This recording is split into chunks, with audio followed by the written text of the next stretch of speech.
Rania Lewendi joins me now. She's the CEO of Action for Humanity Canada. Good evening. Nice to see you again. What are you hearing from your team on the ground right now?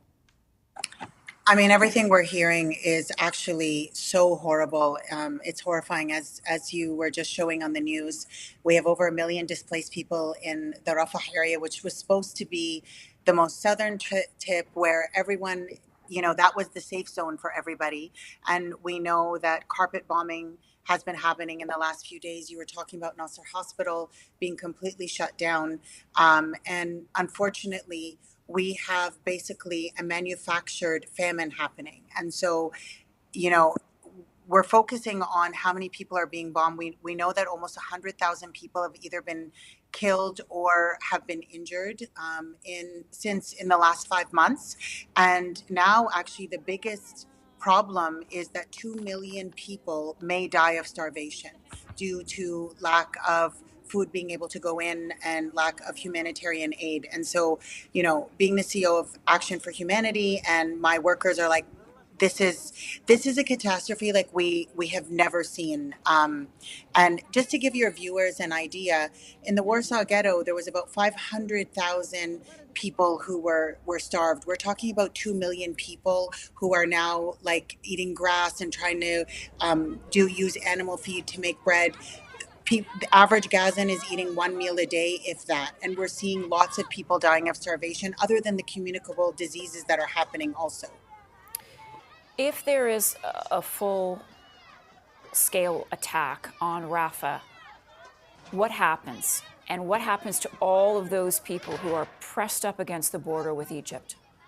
They die. I mean, the death toll increases monumentally, which I can't even wrap my mind around, to be honest. I'm not sure. You may have, when you have 1 million people going against the border, that some of them may cross over into Egypt. I don't know. You have the Egyptian border also being defended quite strongly. So they're Fortified, yeah. between Egypt and the Israeli army, and there's nowhere to go. I mean, this is the most densely populated place on earth. And what is happening now is you have all of these innocent civilians just being carpet bombed. And if there's a ground invasion, we've even seen, I was horrifyingly watching from the Nasser hospital, the doctors being, people are being, like, the snipers are killing them and shooting at them.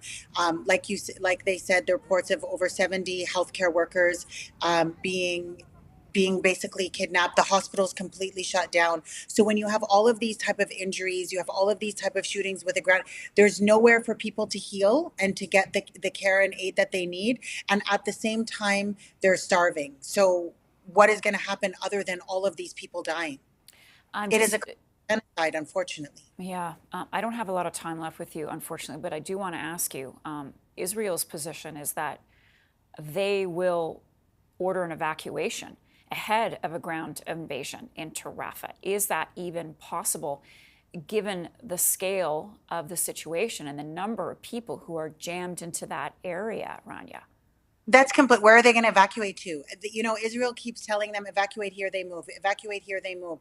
They went to the southern, like, there's nowhere else to go. Rafah was supposed to be the safe place, right? And so now you have imagine trying to evacuate 1 million people, and where are you evacuating them to? So this honestly is just rhetoric. We know that there's nowhere for them to evacuate to, and what this ultimately means is their death. Rania, appreciate you being with us once again.